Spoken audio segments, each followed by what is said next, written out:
Hello everyone. आज की इस क्लास में बिहार पीजीटी एग्ज़ाम के लिए इम्पॉर्टेंट क्वेश्चंस के बारे में बात करने वाले हैं। क्लास स्टार्ट हो इससे पहले आप सभी इस वीडियो को ज़्यादा से ज़्यादा लोगों के साथ शेयर ज़रूर कर दीजिए। अगर आप नेट जेआरएफ पीजीटी जीआईसी या फिर असिस्टेंट प्रोफेसर एग्ज़ाम की तैयारी कर रहे हैं सोशियोलॉजी से, तो इस चैनल के साथ जुड़कर आप यहाँ से अपनी स्टडी को कंप्लीट कर सकते हैं। प्लेलिस्ट में उन सभी वीडियोज़ के फोल्डर्स मिल जाएंगे, आप वहाँ से उन वीडियोज़ को देख सकते हैं। तो चलिए स्टार्ट करते हैं। फर्स्ट क्वेश्चन है, वह समूह जिसे व्यक्ति अपने व्यवहार को ढालने के लिए मानक के रूप में अंगीकार करता है कहलाता है। प्राथमिक समूह, संदर्भ समूह, धार्मिक समूह और द्वितीयक समूह यहाँ पर ऑप्शंस दिए गए हैं। इनमें से सही विकल्प क्या होगा? ऐसा समूह जिसे व्यक्ति अपने व्यवहार को ढालने के लिए मानक के रूप में स्वीकार करता है, उसे क्या कहा जाएगा? यहाँ पर इस प्रश्न का सही उत्तर हो जाएगा रेफरेंस ग्रुप, संदर्भ समूह। रेफरेंस ग्रुप की बात की जाए तो सबसे पहले इस समूह के बारे में बात की थी हाइमन ने। ठीक है, सबसे पहले हाइमन ने संदर्भ समूह की बात की थी। प्रश्न एक इस तरीके से भी पूछा जाता है कि समाजशास्त्र में सर्वप्रथम संदर्भ समूह की बात किसने की? तो रॉबर्ट किंग मर्टन ने संदर्भ समूह की बात समाजशास्त्र में सबसे पहले की। ठीक है, अब इसके अलावा एक प्रश्न बनता है कि मर्टन ने संदर्भ समूह को किस तरीके से परिभाषित किया। तो मर्टन का कहना था व्यक्ति का जो संदर्भ समूह है वह व्यक्ति का एक ऐसा समूह होता है जिसका कि व्यक्ति सदस्य तो नहीं होता लेकिन उस समूह का सदस्य वह बनना चाहता है। तो संदर्भ समूह व्यक्ति का एक ऐसा समूह होता है जिसका व्यक्ति सदस्य तो नहीं होता है पर सदस्य वह बनना चाहता है। ठीक है, फिर एक प्रश्न बनता है कि संदर्भ समूह का आधार क्या होता है, संदर्भ समूह के निर्माण का आधार क्या होता है। तो जैसा कि आपको कई बार बताया गया है, मर्टन ने संदर्भ समूह के दो आधार बताए थे। एक तो था आकांक्षा और दूसरा था तुलनात्मक अभाव बोध, या जिसे सापेक्ष वंचना या सापेक्षिक वंचना कहा जाता है। ठीक है, तो इन सभी बातों को ध्यान में रखिएगा, प्रश्न इस तरीके से पूछे जाते हैं। चलिए आगे चलते हैं। प्रश्न है, निम्न में से किसने संस्कृति को अनिवार्यतः मानव आवश्यकता की अनुक्रिया के रूप में परिभाषित किया है? ऑप्शंस दिए गए हैं Robert Redfield, R Linton, Malinowski, Radcliffe Brown. निम्न में से किसने संस्कृति को अनिवार्यतः मानव आवश्यकता की अनुक्रिया के रूप में परिभाषित किया गया है? अब देखिए यहाँ पर बात आती है संस्कृति की, तो कल्चर को भी कंप्लीट कराया जा चुका है। जितने भी अभी तक इस चैनल पर क्लासेस ली गई हैं उन सभी के फोल्डर बना दिए गए हैं। आपको इसी चैनल के प्लेलिस्ट में सारे फोल्डर्स मिल जाएंगे। जितने भी चैनल से नए लोग जुड़ रहे हैं वे सभी प्लेलिस्ट जरूर चेक कर ले। यहाँ पर सही क्या हो जाएगा? इस प्रश्न का सही उत्तर मेलानोव्स्की होगा। ऑप्शन सी यहाँ पर राइट आंसर हो जाएगा। जैसे कि आपको कई बार बताया भी गया है कि मेलानोव्स्की ने मानवीय आवश्यकता का सिद्धांत दिया था, जिसमें उन्होंने मानवीय आवश्यकता तीन तरह की होती हैं, यानी कि मानवीय आवश्यकताओं के तीन प्रकार बताए थे। प्रश्न इस तरीके से पूछा जाता है कि प्राथमिक आवश्यकता, द्वितीयक आवश्यकता या तृतीयक आवश्यकता की बात किसने की है, या आवश्यकताओं का इस तरीके से क्लासिफिकेशन किसने किया है? तो मेलानोव्स्की ने किया है। एक प्रश्न बनता है कि इन मानवीय आवश्यकताओं की पूर्ति का साधन संस्कृति को किसने बताया है? तो मेलानोव्स्की ने मानवीय आवश्यकताओं की पूर्ति का जो साधन है वो संस्कृति को बताया है, जिसका निर्माण व्यक्ति ने किया है। ठीक है, और संस्कृति किस तरीके से मानवीय आवश्यकताओं को पूरा करने में योगदान करती है उसी के परिप्रेक्ष्य में उन्होंने फंक्शन यानी कि प्रकार की भी बात की हुई है। और मेलानोव्स्की व्यक्तिवादी प्रकारवादी के अंतर्गत आते हैं। प्रश्न इस तरीके से भी पूछा जाता है कि व्यक्तिवादी प्रकारवादी कौन है? तो याद रखिएगा मेलानोव्स्की है। चलिए आगे देखते हैं। प्रश्न है, निम्न में से कौन सा सामाजिक संरचना का तत्व नहीं है? सोशल स्ट्रक्चर की बात हो रही है यहाँ पर। इसका तत्व इनमें से कौन सा नहीं है? विकल्प दिए गए हैं परिस्थिति एवं भूमिका, समूह एवं उपसमूह, संस्थाएं या फिर उपसंस्कृति। इनमें से कौन सा सामाजिक संरचना का तत्व नहीं है? सही यहाँ पर क्या होगा? राइट आंसर यहाँ पर क्या होगा? राइट आंसर उप संस्कृति हो जाएगा। ऑप्शन डी यहाँ पर राइट आंसर हो जाएगा। ठीक है, सोशल स्ट्रक्चर की बात की जाए तो सोशल स्ट्रक्चर की सबसे पहली जो बात है या इस अवधारणा का सबसे पहले प्रयोग किसने किया था? हर्बर्ट स्पेंसर ने किया था अपनी पुस्तक प्रिंसिपल्स ऑफ सोशोलॉजी में। ये भी याद रखिएगा, प्रिंसिपल्स ऑफ सोशोलॉजी में सोशल स्ट्रक्चर इस शब्द का इन्होंने यूज़ किया था, सबसे पहले कॉन्सेप्ट का इन्होंने यूज़ किया था। और सामाजिक संरचना, सोशल स्ट्रक्चर या फिर फंक्शनलिज्म या स्ट्रक्चरल फंक्शनलिज्म या स्ट्रक्चरेशन क्या है, स्ट्रक्चरलिज्म क्या है, ठीक है, इन सभी के बारे में जैसे कि मेलानोव्स्की ने, रटक्लिफ ब्राउन ने, पार्सन्स ने, मर्टन, लेवी-स्ट्रॉस, नाडेल, एंथोनी गिडेंस, ठीक है, इन सभी ने अपने क्या विचार दिए हैं, कौन से सिद्धांत दिए, महत्वपूर्ण बातें क्या हैं, और इनसे जुड़े हुए जो प्रश्न हैं इन सभी को कंप्लीट कराया जा चुका है। इसी के नाम से आपको ऐसे ही फोल्डर भी प्लेलिस्ट में मिल जाएगा। ये इंपॉर्टेंट टॉपिक है, इसे एग्जाम से पहले ज़रूर देखिएगा। प्रश्न है, किसने परिस्थिति से संविदा में संक्रमण के विचार को प्रतिपादित किया है? Thomas Hobbes, Henry Maine, Montesquieu, Rousseau. इनमें से किसने परिस्थिति से संविदा में संक्रमण के विचार को प्रतिपादित किया है? तो यहाँ पर सही क्या हो जाएगा? यहाँ पर सही हो जाएगा हेनरी मैन। ठीक है, हेनरी मैन, ऑप्शन बी यहाँ पर राइट होगा। प्रश्न है, किस लेखक ने सामाजिक प्रतिमानों को स्पष्ट करने के लिए लोक रीति शब्द का सबसे पहले प्रयोग किया है? Robert Redfield, Levi-Strauss, Ralph Linton, Sumner. इनमें से किस लेखक ने सामाजिक प्रतिमानों को स्पष्ट करने के लिए लोक रीति शब्द का सबसे पहले प्रयोग किया? तो यहाँ पर सही क्या होगा? यहाँ पर सही क्या होगा? यहाँ पर राइट आंसर समनर हो जाएगा। समनर ने अपनी पुस्तक फोक पेज में संस्था के विकास की बात की थी। याद आ रहा है आपको? संस्था के विकास की जो अवधारणा है वो समनर ने दी हुई है। इसके अलावा समनर ने इन ग्रुप एंड आउट ग्रुप, अंतः समूह और बाह्य समूह की अवधारणा भी दी थी, या समूह के ये दो प्रकार अंतः समूह और बाह्य समूह समनर ने ही बताए हैं। तो ऑप्शन डी यहाँ पर सही हो जाएगा। प्रश्न है, निम्न कथन में से कौन सा सही है? आइए देखते हैं। नव प्रकारवाद प्रकारवाद की यथास्थितिवाद का विरोध करता है। लोक विधि विज्ञान उपागम का सर्वप्रथम उल्लेख 1976 में अ स्टडी इन एथनोमेथोडोलॉजी नामक पुस्तक में किया है। घटना क्रिया विज्ञान उपागम व्यक्ति को अध्ययन का केंद्र बिंदु मानता है। उपर्युक्त सभी। यहाँ पर क्या होगा? राइट आंसर क्या होगा?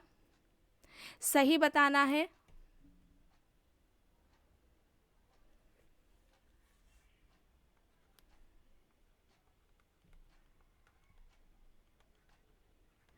यहाँ पर ऐड कर लीजिए गारफिंकल। ठीक है, लोक विधि विज्ञान उपागम का सर्वप्रथम उल्लेख गारफिंकल ने 1976 में आई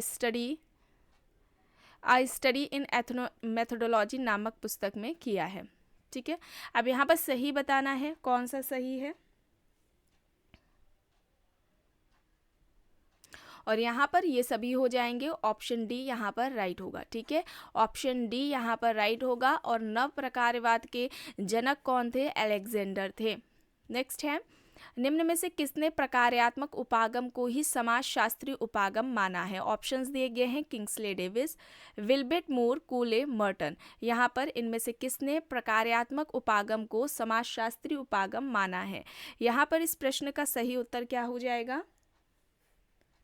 किंग्सले डेविस। किंग्सले डेविस इन्होंने जितने भी अध्ययन किए थे उन सभी अध्ययनों में जो स्ट्रक्चरल फंक्शनलिज्म है, संरचनात्मक प्रकार्यात्मक ये जो पर्सपेक्टिव है, उपागम है, इसको अपने सभी अध्ययनों में प्रयोग किया था। इस मेथड का, या कह लिया जाए इस पर्सपेक्टिव का, इन्होंने अपने सभी अध्ययनों में प्रयोग किया है किंग्सले डेविस ने। ठीक है, और इन्होंने सामाजिक स्थिरीकरण का प्रकार्यात्मक सिद्धांत भी दिया था विल्बर्ट मूर के साथ मिलकर के, जिसकी आलोचना ट्यूमेन ने की थी। प्रश्न इस तरीके से भी पूछा जाता है। नेक्स्ट है, इनमें से कौन अवशेष या सांस्कृतिक अवशेष नामक अवधारणा के प्रतिपादक है? Tylor, Ruth Benedict, Clark Wissler, Opler. इनमें से कौन अवशेष या सांस्कृतिक अवशेष नामक अवधारणा के प्रतिपादक है? और यहाँ पर सही क्या हो जाएगा इस प्रश्न का उत्तर? टाइलर। ठीक है, टाइलर, ऑप्शन ए यहाँ पर राइट आंसर होगा। माध्यमिक संबोधन की भी अवधारणा इन्होंने दी है। प्रश्न है संघर्ष व्यवस्था को एकीकरण और अनुकूलन को बनाए रखती है या तर्क है? अलेक्जेंडर, टर्नर, कोजर या फिर कार्ल मार्क्स। संघर्ष व्यवस्था को एकीकरण और अनुकूलन बनाए रखती है। संघर्ष व्यवस्था का में जो एकीकरण है, अनुकूलन है, उसे बनाए रखती है, यह विचार किसका है? इनमें से किसने दिया है? यहाँ पर सही क्या होगा? यहाँ पर सही होगा Lewis Coser. Lewis Coser, option C यहाँ पर राइट आंसर हो जाएगा। लेविस कोजर ने अपनी पुस्तक the functions of social conflict में संघर्ष का प्रकार्यात्मक सिद्धांत दिया था और टर्नर ने कोजर को संघर्ष प्रकार्यवादी कहा था। ये भी याद रखिएगा। संघर्ष प्रकार्यवादी में कोजर को संघर्ष प्रकार्यवादी किसने कहा है? टर्नर ने कहा है। इस तरीके से याद रखिएगा, ठीक है। तो ऑप्शन सी यहाँ पर राइट आंसर हो जाएगा। और कोजर जॉर्ज सिमेल से प्रभावित थे, ठीक है। जॉर्ज सिमेल ने भी संघर्ष का प्रकार्यवादी संघर्ष की बात की थी इन्होंने भी, ठीक है। और इन्होंने संघर्ष को दो तरीके से विभाजित किया था, एक तो आंतरिक संघर्ष और बाह्य संघर्ष में। प्रश्न है कॉन्फ्लिक्ट आफ्टर क्लास, ये जो पुस्तक है, ठीक है, कॉन्फ्लिक्ट आफ्टर क्लास नामक पुस्तक किसकी है? किसने लिखी है? Turner, Ralf Dahrendorf, Collins, Nietzsche. Options दिए गए हैं। कॉन्फ्लिक्ट आफ्टर क्लास ये जो पुस्तक है, इनमें से किसकी है? सही हो जाएगा रॉल्फ डेहरेनड्रॉफ। रॉल्फ डेहरेनड्रॉफ, ऑप्शन बी यहाँ पर राइट आंसर होगा। नेक्स्ट है निम्न में से कौन सा कथन सही नहीं है? आइए देख लेते हैं। प्रतीकात्मक अंतःक्रियावाद अध्ययन की इकाई समाज को मानता है। ब्लूमर के अनुसार समाज और कुछ न होकर प्रतीकात्मक अंतर्क्रियावाद ही है। कोलिंस ने संघर्ष के केंद्र बिंदु में शक्ति के स्रोत को महत्वपूर्ण माना है, या फिर उपयुक्त सभी। सही नहीं है ये बताना है।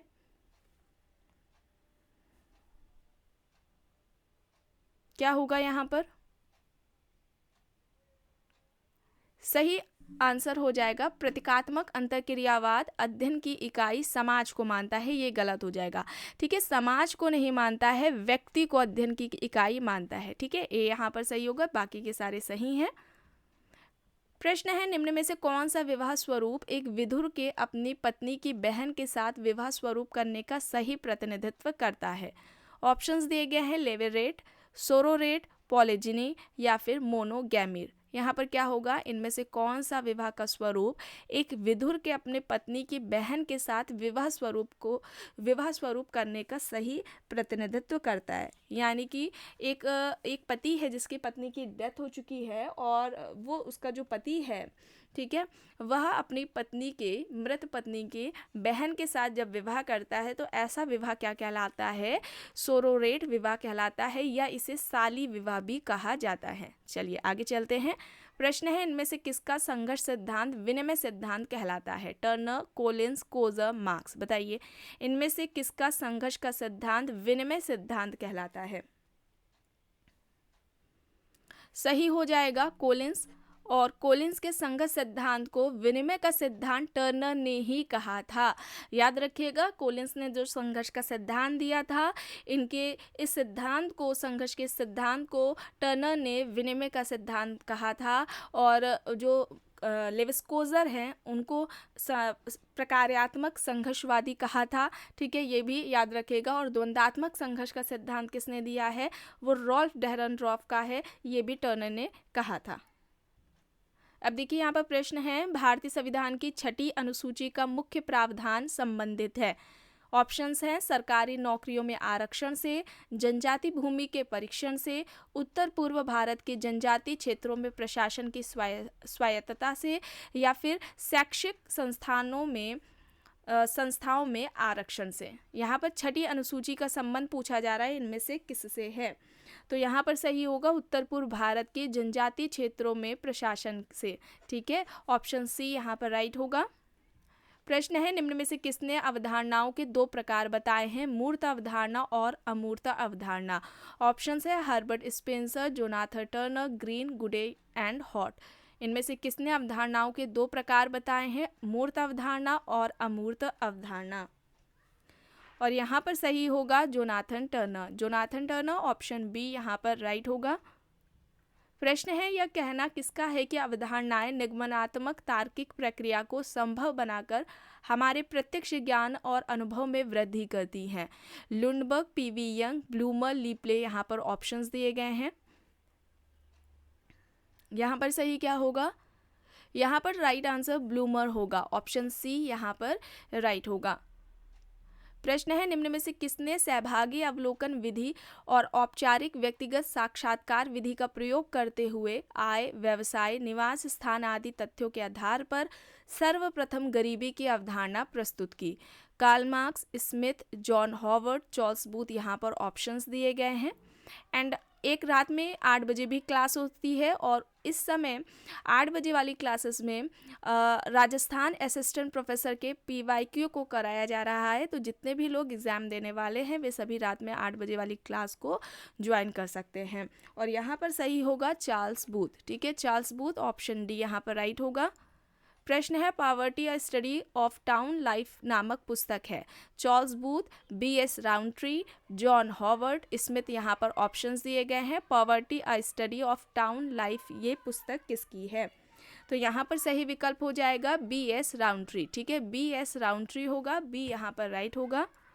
प्रश्न है, किसके अनुसार वैदिक अध्ययन विधि गुणात्मक विश्लेषण का एक रूप है जिसके द्वारा एक व्यक्ति, एक घटना या एक संस्था का अत्यधिक सतर्कता से सर्वज्ञ अध्ययन किया जाता है? ऑप्शंस है PV Young, Wiggins and Wiggins, Charles Booth या फिर इनमें से कोई नहीं।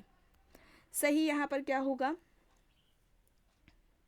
सही यहाँ पर होगा विजेंस एंड विजेंस। ऑप्शन बी यहाँ पर राइट होगा।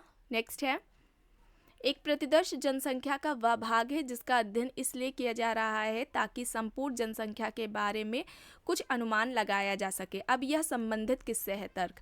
मैनहीम, स्मिथ, विलियम जॉर्ज, विलियम गुडे। क्या होगा यहाँ पर? राइट आंसर क्या होगा? मैनहीम होगा। ऑप्शन ए यहाँ पर राइट होगा। प्रश्न है, कास्ट, क्लास एंड पावर पुस्तक किसकी है? Andre Beteille, SC Dube, Max Weber, CR Mills. Caste, class and power किसकी हो जाएगी ये पुस्तक? आंद्रे बेते की है। ठीक है, आंद्रे बेते। ऑप्शन ए यहाँ पर राइट होगा। रीडिंग कैपिटल किसकी है पुस्तक? Karl Marx, Wallerstein, Louis Althusser, Anthony Giddens. यहाँ पर ऑप्शंस हैं। रीडिंग कैपिटल राइट क्या हो जाएगा यहाँ पर? अल्थ्यूजर, लुइस अल्थ्यूजर की है। ऑप्शन सी यहाँ पर राइट होगा। प्रश्न है, समन्वित समायोजन व उच्च कोटि अधीनस्थ समायोजन की बात किसने की है? मैकएवर, green, Robert park, Ghislaine and Ghislaine. समन्वित समायोजन व उच्च कोटि अधीनस्थ समायोजन की बात इनमें से किसने की है? यहाँ पर right answer Ghislaine and Ghislaine है। ऑप्शन डी यहाँ पर राइट होगा।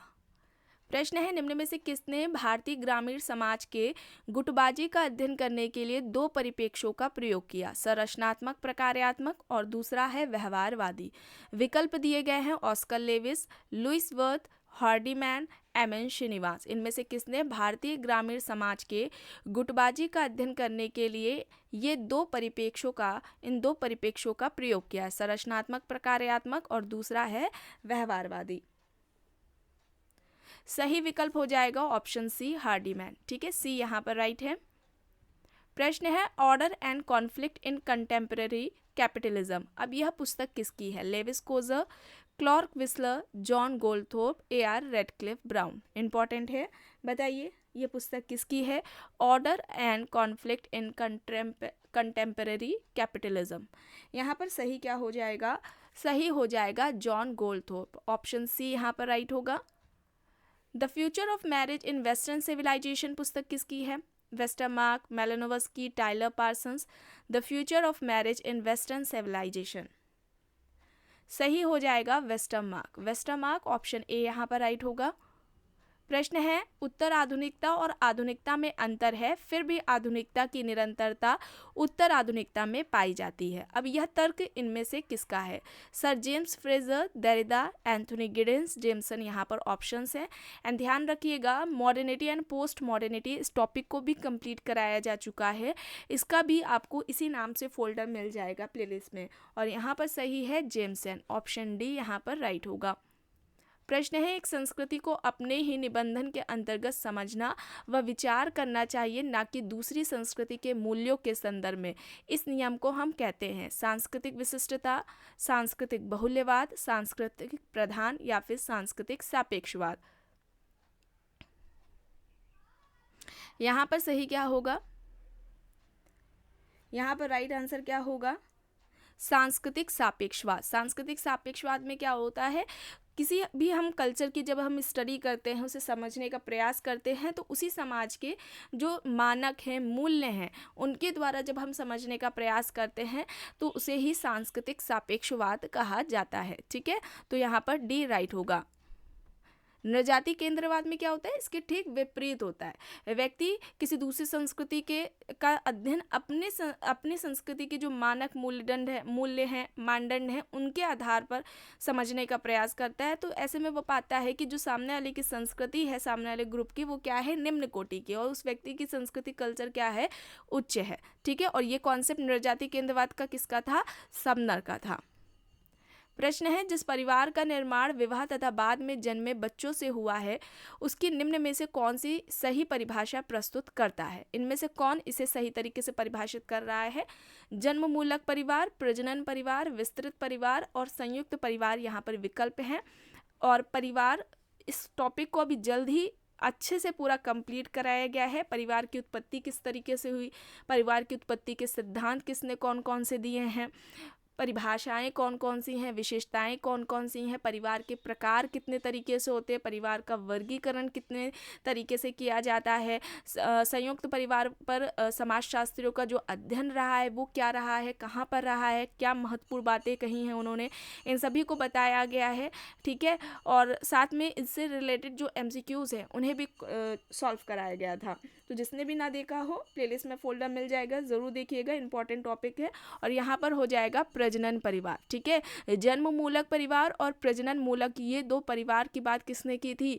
वार्नर ने की थी। किसने की थी? वार्नर ने की थी। वार्नर ने नाभिकीय परिवार के दो प्रकार बताए थे, जन्म मूलक परिवार और प्रजनन मूलक परिवार। चलिए आगे देखते हैं। एंड लास्ट क्वेश्चन है, कम्युनिटी एंड सोसाइटी नामक पुस्तक है, समनर, मैकएवर, टॉनीज, सिमेल, यहाँ पर ऑप्शंस हैं। कम्युनिटी एंड सोसाइटी ये किसकी पुस्तक हो जाएगी? और यहाँ पर सही हो जाएगा टॉनीज, ऑप्शन सी यहाँ पर राइट होगा। तो आज की क्लास में बस इतना ही। आई होप ये आपको पसंद आई होगी। अगर पसंद आई है तो प्लीज़ लाइक करिएगा, कमेंट करके ज़रूर बताइएगा। चैनल पर अगर आप नए हैं तो चैनल को भी ज़रूर सब्सक्राइब कर लीजिएगा। एंड इस वीडियो को जितना हो सके ज़्यादा से ज़्यादा लोगों के साथ शेयर भी ज़रूर करिएगा।